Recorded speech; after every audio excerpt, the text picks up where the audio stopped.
Joe Hopkins here, and I'm sure you read the clickbaity title. I'm not saying that he's the greatest guitarist of all time, but here's the thing that bugs me about it, right? He's not mentioned.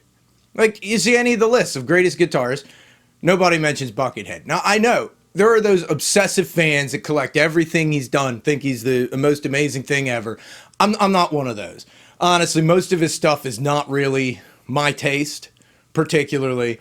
I'm not a super fan. And if you're wondering who Buckethead is, he's like a progressive and experimental guitarist. He does a lot of albums. Most of his stuff is instrumental. And most people know him as the guy with the mask and the KFC bucket on the head that played in Guns N' Roses for like a hot minute. Right? But, he's never mentioned in any of the conversations about greatest guitarists. And, I know, man, you got all your other guitarists. I'm not putting him above Jimi Hendrix or, Joe Satriani or Steve Vai or, Eddie Van Halen. Okay, but I think he does deserve to be on that list. Another one that doesn't show up is Tosin Abasi. He plays with Animals as leaders, and he's another one that I think deserves more mentioning than he actually gets. But I think most of the people that make these lists are older.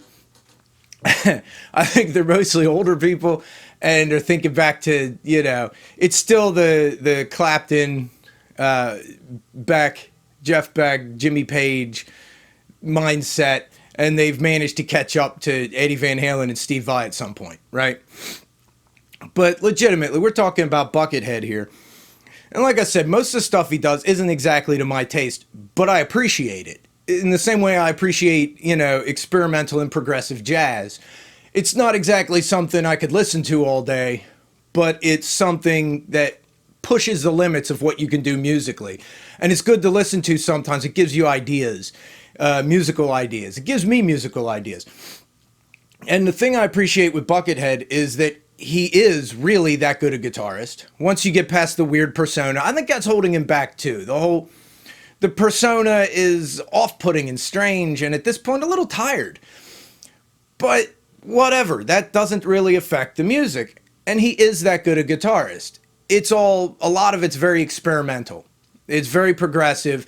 It's pushing the limits of what you can do musically, which is interesting, but it's never really commercially successful.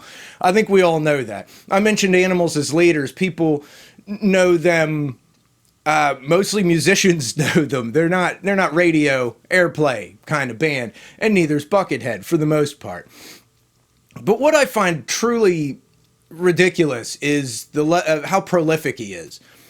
The dude's been putting out music since the early 90s and has put out like 35 or 37 studio albums, something like it. Some of them are hard to find, but it's over like 30. It's in the mid 30s studio albums. Over 170 of what they call Pike albums, which are like these little 30-minute albums. It's longer than an EP, shorter than an LP, I guess. Those are terms that hardly get used anymore, especially with streaming these days. You have people putting out 20-song albums that are like, almost 2 hours long. But, generally, albums used to be about 45 minutes. And most of they stick to that format. 40 to 45 minutes. And his Pike albums, over 170 of them. I looked that up, and I'm like, that can't be right. But yeah, and he put them all out like in a 3 or 4 year period. That's a lot of music. And it's not like he's putting the same songs on all of them either. The guy is stupidly prolific. And like I said, most of it isn't my taste, but some of it is. And I mean, the dude's put out just the sheer amount of music he's put out. If you listen to enough of it, eventually you'll find something you kind of like.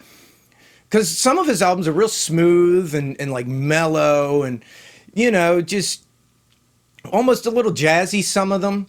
And some of them are like total off-the-wall, experimental metal, progressive stuff. And some of them are just straight-up rock albums. They're almost all instrumental, but he also worked with a lot of people, too, on other projects. I mentioned Guns N' Roses. He was with them for like a hot minute when Axl was like doing that Chinese Democracy album. which, yeah, it says Guns N' Roses. It's Axl and a bunch of dudes he hired, more or less. But Buckethead was in there. But he also worked with Serge Tankian on a project. He's been featured in a lot of people's stuff. He's had numerous bands. I don't know, 5, 6 bands, something like different bands he's had. 2 of them with Bootsy Collins, the bass player from Parliament and Funkadelic, which is where I originally heard of him, was with that back in the 90s, before the whole Guns N' Roses thing, when he was working with Bootsy Collins. Because I love Funkadelic, right? I'm a big George Clinton fan, so yeah, Bootsy Collins was working on this other project, and I checked it out, and it's interesting stuff. And you'd think Bootsy Collins, okay, it's going to be funk, but a lot of it isn't. A lot of it's like real progressive rock stuff. But yeah, I just figured I'd make a video making the case for Buckethead. The dude is weird. There's no doubt about that. Well, actually, we don't know. We don't know how weird he actually is. All right, people said he's actually weird. His persona is weird. The stage presence is odd, and it is off-putting. And the music is highly experimental, like I've said a couple times. It really is. But it's interesting. I find it interesting. And the guy is an unbelievably good guitarist. Even when he's playing straight up and down rock stuff, the guy is ridiculously good, ridiculously innovative. And, I was getting into some of his stuff again here. God, I can't remember the name of that band he had with Bootsy Collins. I was just listening to it, and it slips my mind, as many things do nowadays. Hey, don't get old, guys. Well, you gotta get old. You don't have to grow up. But, yeah, I was thinking I'd make the case for it. Buckethead. Why doesn't he get recognized as one of the greatest guitarists of all time? Because I think he legitimately is. And, commercial success, you can't base things on commercial success. You can't say how good somebody is based on commercial success, or you'd be including a lot of guitarists that are admittedly mediocre, but had a lot of commercial success. This guy does not have commercial success, but he is that good.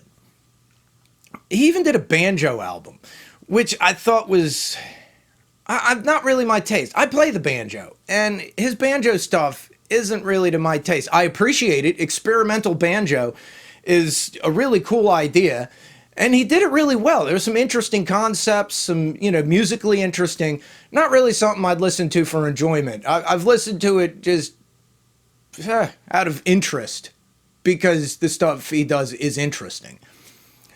But that's the way most of his stuff is for me. It's not really my taste, but there are some interesting musical concepts. He does some really cool stuff, and he is that good. So there's my thoughts. There's my opinions. That's my little rant. That's Joe's rant here. Why isn't Buckethead on these lists? And I think it's just a lack of commercial recognition is a lot of it, right? I mean, you got these lists always include Joe Satriani and Yngwie Malmsteen, and I think the dude's as good as them. So anyway, tell me what you think in the comments below. Just give me a shout out. Say, I'm sure there are some people who are going to say, Joe, you're fucked in the head. And that's cool too. Maybe I am. But, hey, don't get me wrong. His stuff is weird. But it's also technically very good. Right? Nobody points at progressive jazz and says those guys suck. They might say I'm not into it, but come on. All right. So anyway, I love you guys. See you in the next video. Peace out, baby. Bye-bye.